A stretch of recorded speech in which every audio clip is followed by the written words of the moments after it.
All right. We got Dwight Dillon here, famous realtor, life coach, mentor, amazing speaker. And we're going to be getting into does evil exist? So let me explain to you what I kind of mean by that, because this can be taken in multitudes of different ways.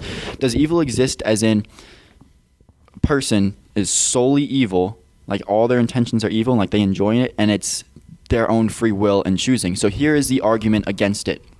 There are some is that the right word? Yeah, neuroscientists or neuropsychologists who believe that free will doesn't exist, number one, and they've done a couple studies on how they think they've proved it. So this is what they did. They do something where they hook it up to the brain waves or electrodes, and they say, okay, make a decision or like move a finger or do something, like whatever you want, like when you want to do it. Like move your finger when you want. We're not going to tell you when. Do it when you want to. And they would see on the brain scans that they decided to move their finger, like I think it was half a millisecond or millisecond. I heard all the way up to 10 seconds between that range before they actually moved their finger. So they could know, they could say, oh, he's going to move his finger, then he's going to move his left index finger. So they could predict it. And that's what that's one of the arguments against how free will doesn't exist. There's more of them. I'm not super well informed on it. But then we go into the evil. So a lot of the things that with evil people is a lack of empathy. That's generally what classifies someone as evil, because they don't feel someone else's pain. And there's a part in the brain that is used for empathy. And I forget if it's the hippocampus or something, but it's really small. I may be wrong here. Part in the brain that's used for empathy. And basically they blame on whether you have empathy or if you don't have empathy on what's the right word for this? Genetics. Basically, it's not up to you. It's just genetically encoded into you, whether you are born with zero empathy or whether you're born with 100% empathy. So therefore, their argument is that there is no good person and there is no evil person, because one cannot exist if the other doesn't exist. So basically, you gotta know what you gotta do. But basically, if a good person, I feel like I'm kind of rambling on about this. Yeah, so basically that's pretty much their argument against it, is that by saying the empathy levels within the brain is not necessarily cultivated or something. It's like neurons. It's genetics. Yeah. And some people are born with more empathy than others, and therefore it's not that person's fault because they're not choosing to do evil, right? If you don't have free will, you can't choose to do evil. If your life is predetermined, you can't willingly do evil. And evil actions exist. We're not denying that, but we're saying, is somebody truly evil? Somebody who knows right from wrong, somebody who can make a choice, and somebody who takes pleasure and delight in doing evil. Does that exist? Wow. So it's a little complicated. It is not that complicated. I love the question. I love diving deep and thinking deep. I like how the phrase that there's no evil. How do you say it? Unless there's good? Yeah, exactly. You can't have evil without good people. There has to be an opposite. Exactly. And it brought me back to one of the best classes I took while I was in college. It was Asian Humanities. Mm-hmm. And one of the best things that I learned was the yin and the yang sign. And I don't think that it is explained how I perceive it. The most simplest explanation is that you can't have good without bad. And that's why you have the little white dot inside of the big black splat and vice versa. And it goes to show that it is contrast. You see the white because of the lack of color, or you see the black because of the lack of light. And it made perfect sense in terms of explaining evil and good. It's all based on perception. Mm-hmm. Now, I don't disagree that, with the scientists' research about how the brain functions and in terms of lack of empathy, because I think that empathy is something that is practiced and exercised. So if, let's just say, perfect example is someone that is raised in a household where they don't, receive much love, lack of empathy. Right. And that if you're not taught love, it's kind of hard to love unless you have this overwhelming desire to be loved, and then you'll get love because the desire could be so strong. But in terms of being evil, it'll resonate more if you grew up in negativity in a negative environment. You're going to be a product of that. So, I think evil is a lack of understanding, and that's why it's perceived that way, because it's so far on the extreme level. What do you mean by lack of understanding on the person who is evil, or on the people who perceive the person as being evil? I think both, but more so for the person that is perceived to be evil. Like, let's say somebody does a evil, like let's say an evil act, or let's be specific to say. You want to go with a person, or Yeah. let's go with like Hitler, or we could go with the guys. I'm butchering his name, but basically the first serial killer ever. I can explain his story, or do you want to go with Hitler? Let me hear the serial killer story. Okay, I'm somewhat butchering his name. I forget. It's like Day Gills, Gilles, or something like that. Basically, from childhood, his two parents died pretty early. I think he was about 11 when both died. His dad died in a gruesome hunting accident, which he may have been a witness to or may not. This was back in like the 1400s. Okay. And the mother passed away for unknown reasons. We don't know why. So he's raised by his grandparents, I believe. And he had a lot of aggression and spiritedness, a lot of courage and charisma too. And he went out and became one of the greatest war heroes ever. So this, like, his energy, like his anger was perfect for on the battlefield. And he was out there, and he was side by side fighting with Joan of Arc, I believe, until about 1431. I think Joan of Arc, they captured her and she was executed. And his killing spree began around 1432. He particularly would kill, he preferred little boys. I think it was between age 6 to like 18, somewhere around there. But if he couldn't find one, a girl would do. And he was rich. So after he had so much money, and he was just living an extravagant lifestyle, and then that money was just starting to burn out, and he couldn't keep up with it. So he started just selling all of his properties and mortgaging everything so he could keep up with that lifestyle.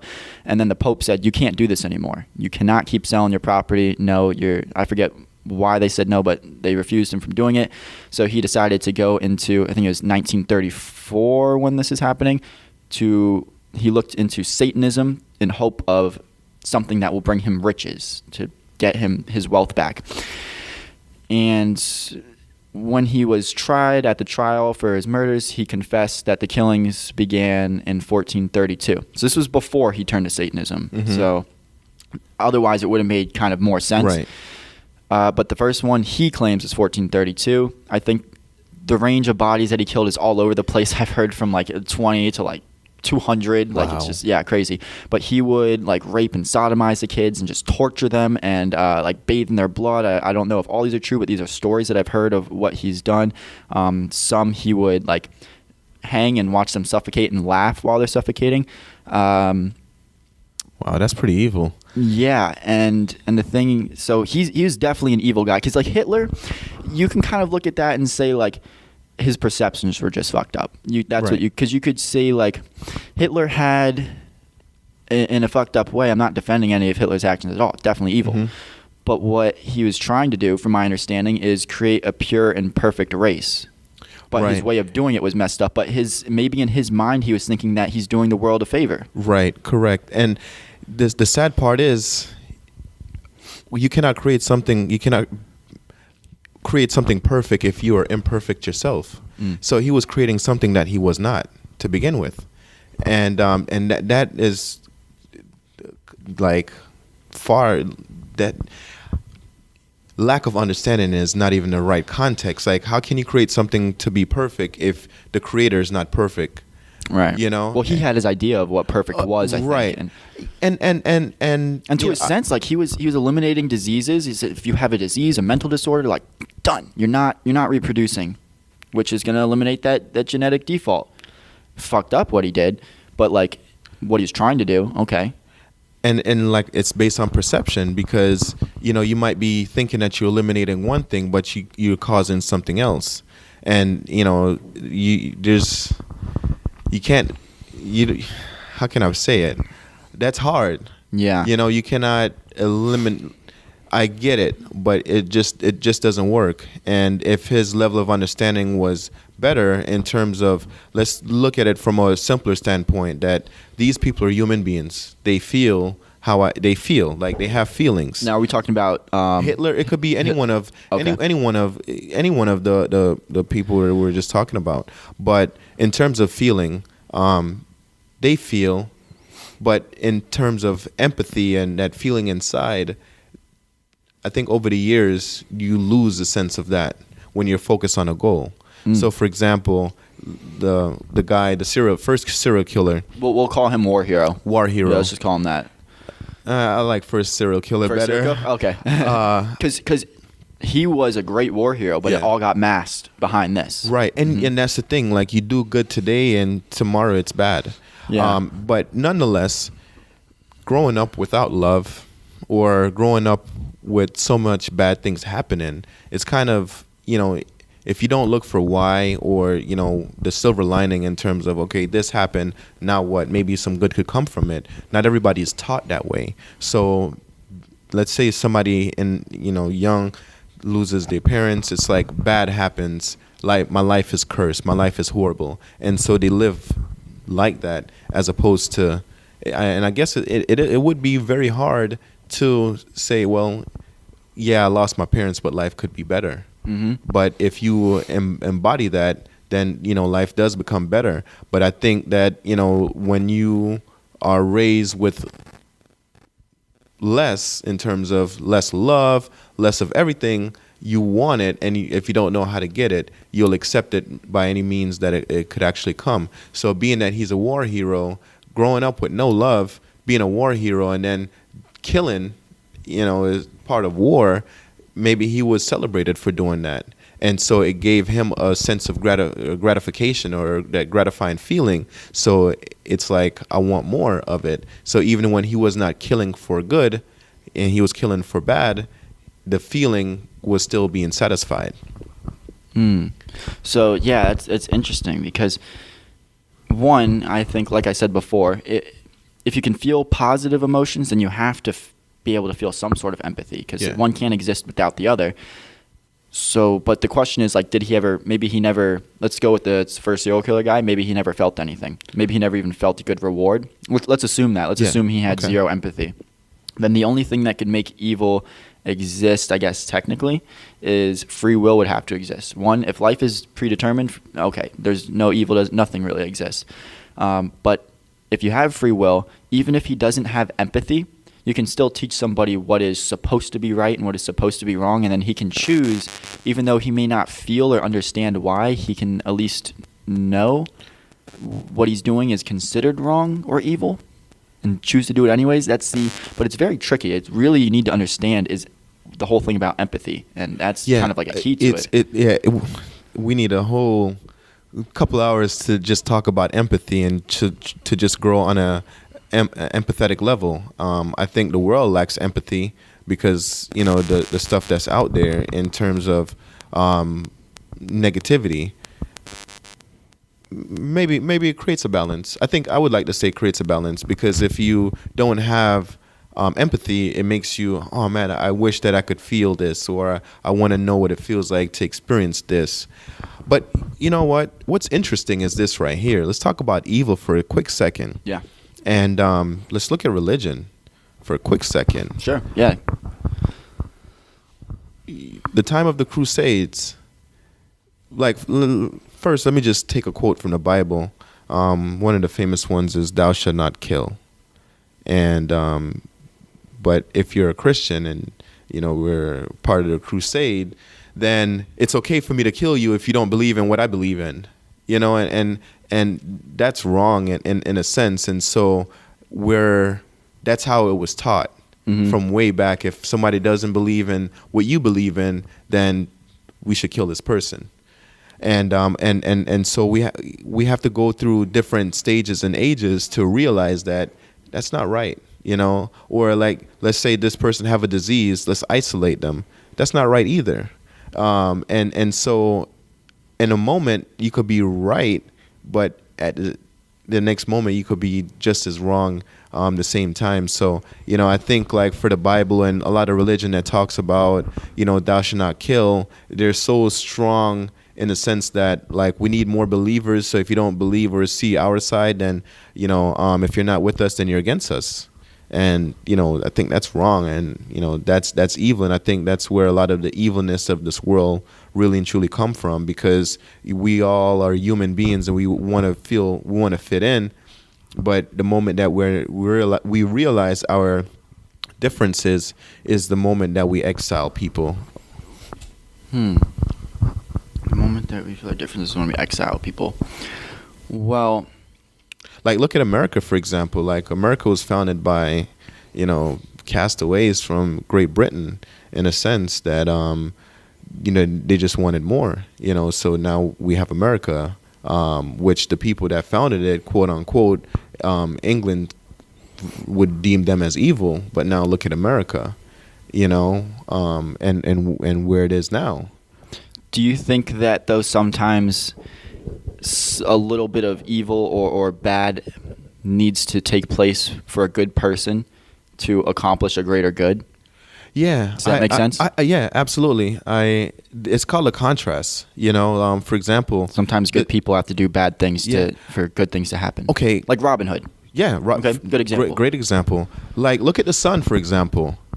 If it's 9:00 p.m. in Florida, guess what? The sun is still shining in other parts of the world. The sun does not go away. But we need the moon to make us, or better yet, the lack of sun for us to know that it's night and to give us that contrast so we could really and truly see the moon. So I think that's how it is with people and things. Like, we do need a little bit of evil to showcase the good, or we need some, good to really show how evil it could be. And I agree with that.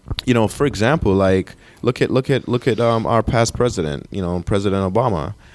I think he didn't get as a lot of credit as he deserved in terms of bringing America together,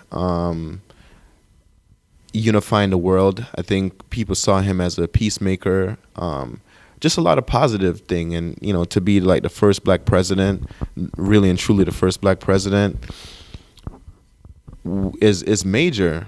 And you look at the presidency now and the state that it's in, where it's so much mixed emotions. I think it's a fair statement to say a couple years ago, most people had faith in democracy and faith in America and saw more good in America or more good in the world, as opposed to now where people look at America as, a laughingstock. And so, I think that in my opinion, that's a great contrast to show how we could have it on a big level in terms of, the presidency, from, having, someone like Obama that, you would want to quote, or you want to share some information without causing controversy, as opposed to now, if you go and share anything of, Donald Trump, it's like you're guaranteed to cause or create some kind of controversy. Right.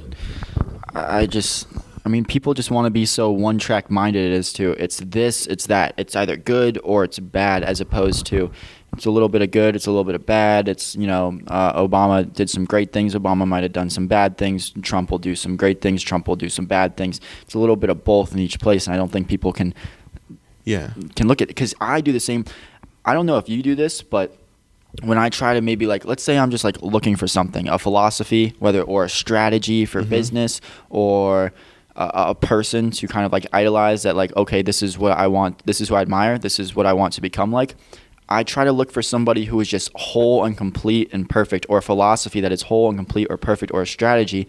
And when it has a little flaw in it, then I just kind of it can't work. It can't be the thing, rather than saying let me take 90% of this, which is good, and disregard this 10% and then add another 10% from somewhere else. Because I kind of feel like if the whole thing isn't good, then their message doesn't mean anything. And I'm trying to do away with perfection, letting go of perfection. And I think that to be imperfect is what it means to seek perfection. There will never be a person that's holy, a perfect person. Like, for example, let's look at Dave Chappelle. Okay. You know, he's getting a massive check, $50 million. And he gets $50 million a year, or what? Well, for when he was doing the Chappelle show. That's crazy. And then Good for him. And then, but here's the thing: he left, and he walked away from the show, and went to Africa. Well, yeah, I mean, he had so much money, like he doesn't care at that point. Well, and no, then he realized that wasn't the answer. Well, it's being true to yourself. So a lot of people looked at him like, man, you're an idiot. Just imagine if your whole life you're working hard to get into show business, and you finally cracked it, you're in, and you get a deal of your life where it's like $50 million, you know, to sign on to do another season. But at the same time, you have to,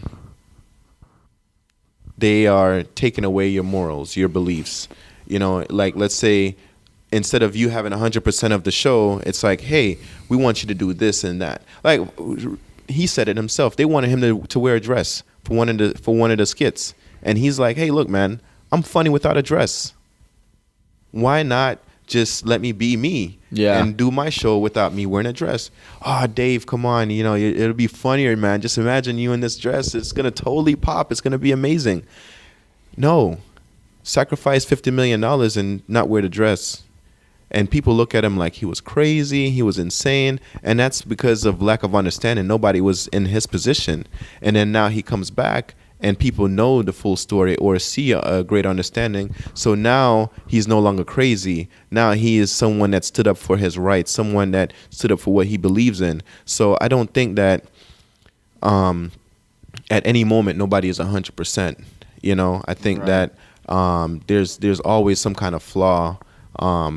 You know, including myself, to just to be better.